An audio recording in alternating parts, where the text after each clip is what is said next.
Welcome to your Magnetic Purpose podcast, where human design meets astrology and tarot. I'm your host, Ashley Hood. Get ready to explore, evolve, and embrace your fullest potential. Welcome to a journey of self-discovery like no other.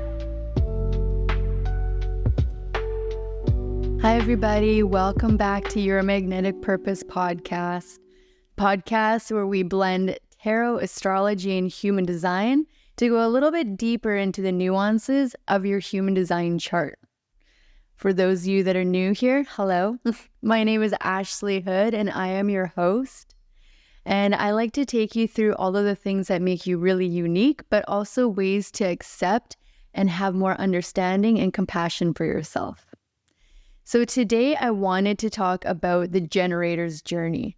This is perfect timing right now because I'm going to be tying it in with the Empress in tarot and Venus, and we're going to be having a full moon in Venus at the end of this week. So this is a really good time to start to embody your inner Empress, work with Venus, and how to work with this new moon.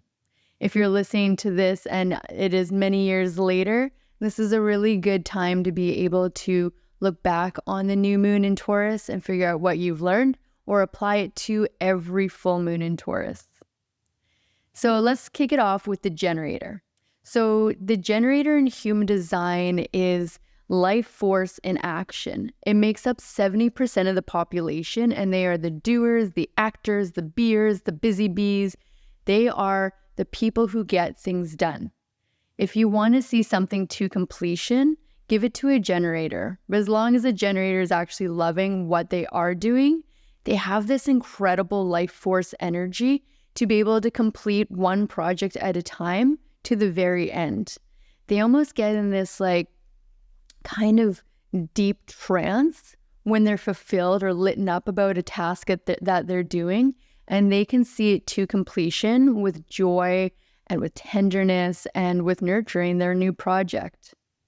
A generator is meant to respond to life. That means not trying to initiate and push things and going out there and doing the shoulds of the world. They are meant to just be living in alignment with themselves in their natural flow. And then like a magnet, they draw in all of these opportunities, experiences, and people that are right for them. It's only when they're out there trying to initiate action for themselves that they really push away these opportunities and they start to live in their not self theme, which is known as frustration.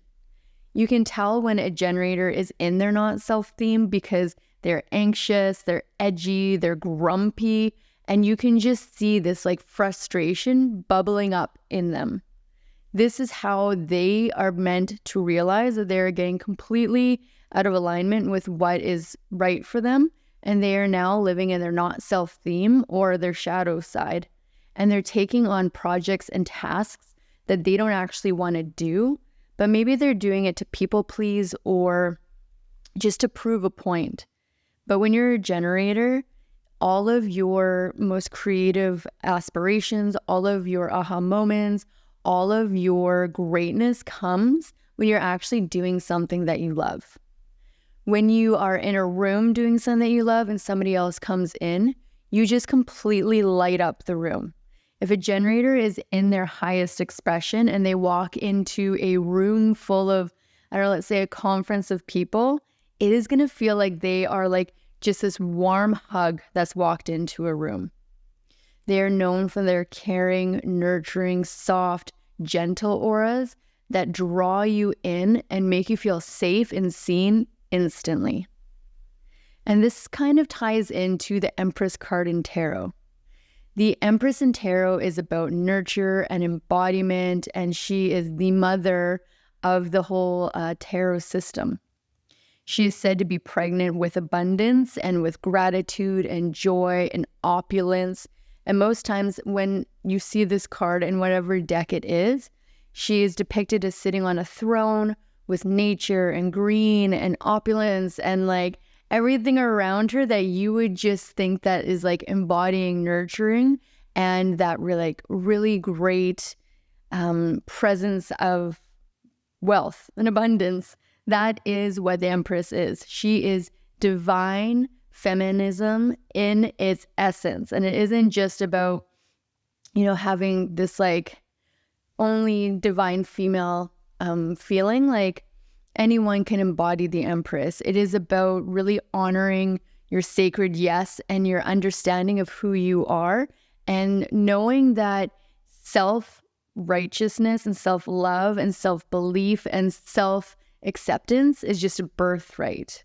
She is all about self-respect and oozing it out so that when you are in the presence of the Empress, you are in the presence of someone who embodies themselves fully and accepts themselves fully. That's why the Empress card is such a lucky and really like a wonderful card to get in a reading. It kind of just, like a generator, makes the whole rest of the reading feel like a warm hug. Like you get this sense of like understanding and being seen when you do pull the Empress card in your tarot reading. And then let's dive over to the astrological aspect of it and talk about Venus.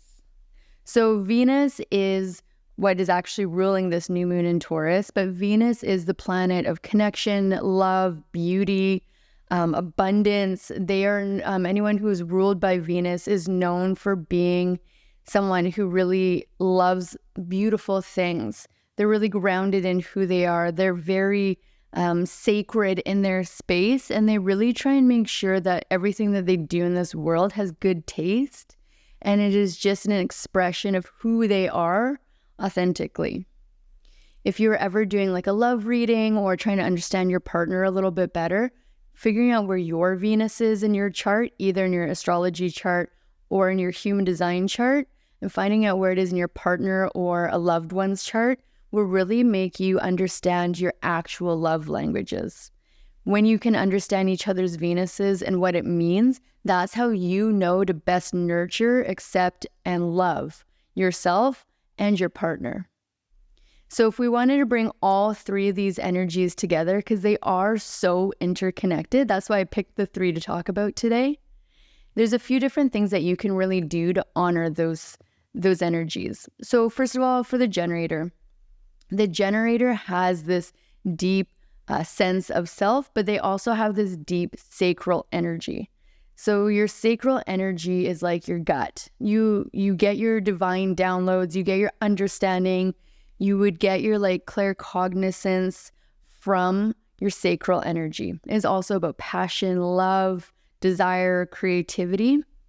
So when something comes to a generator that they are supposed to respond to and they're supposed to go after, they are going to feel that sacral just light up.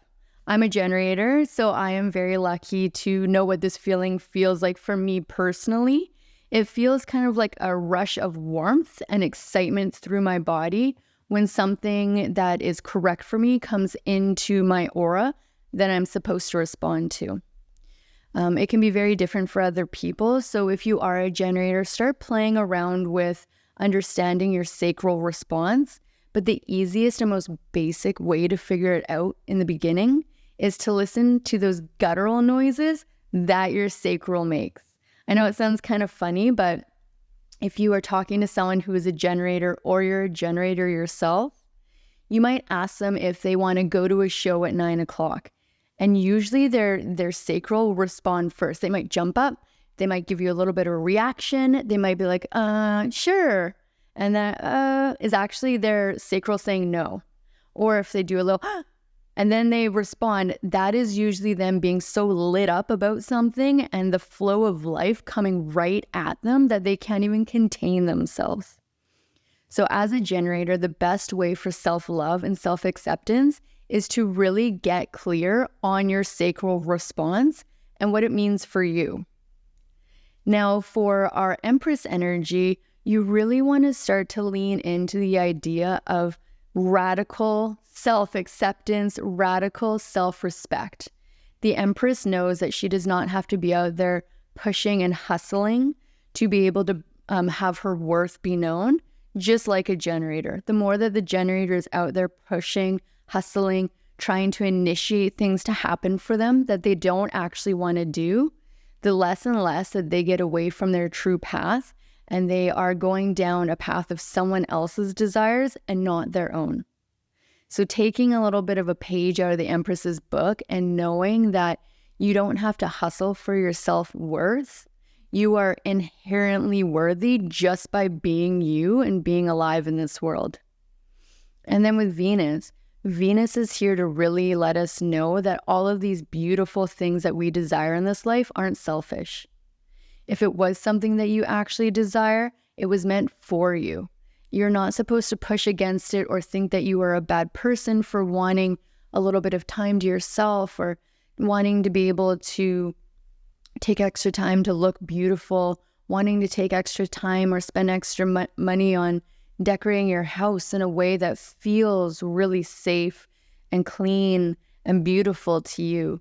When you are working with Venus energy, you are meant to ground down in the things that make you feel alive, self-love, feel opulent, feel abundant, because when you're operating in that energy and that vibration, you are allowing and you are showing the universe that you are open to more beauty to come into your life.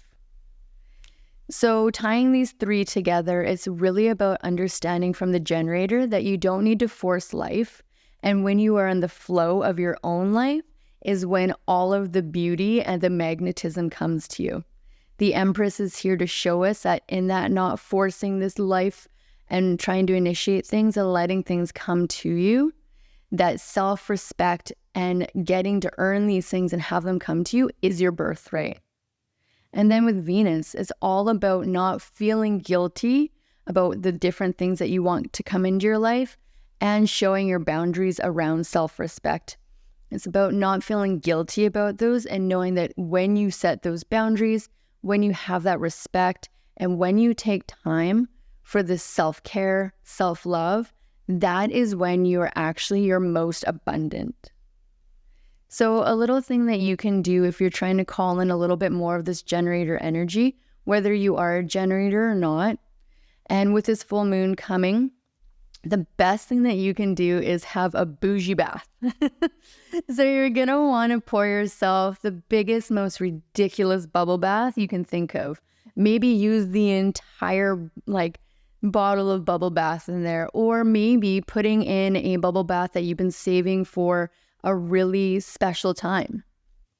Putting in some salts, putting in some dried rose petals, of course the kind that can biodegrade and go down your drain, lighting a bunch of candles, maybe even pulling out the Empress card in your tarot deck, or just thinking about embodying the power and the energy of the Empress while taking a bath and really just relaxing into who you are and what you want to call into your life in these next 6 months until we get to our Taurus new moon. So really taking the time to understand that when you stop and you relax into yourself and who you are, that is actually like the magic that is you. It's in those quiet times when you're not forcing and you are just resting and you are grateful and you are accepting the abundance that is out there for you, is when all of the great creativity, inspiration, downloads, inner knowing, whatever you're searching for is going to come to you. So oftentimes we get so busy in trying to prove who we are through hustling, but it's in the times that we actually take a step back to relax and reflect that all of our greatest power is called back into us. So I invite you to head over to our website. I have a really wonderful free offering that's going to be up on there about yourself in relationship. It's completely free. It's really starting to get to understand who you are as a human, as a person walking this planet, and how your human design chart can show you how you connect to yourself and to others. It's completely free. It's going to be up there, and it is going to be for your own resources and your own help. If you want to know a little bit more and you want to go deeper, please book a live one-on-one reading. We can focus on whatever you want, or we can start with the very basics and going over your chart and really starting to understand what makes you, you, and you unique. And sometimes we just need to know what makes us a little bit more lovable and what also makes us stand out.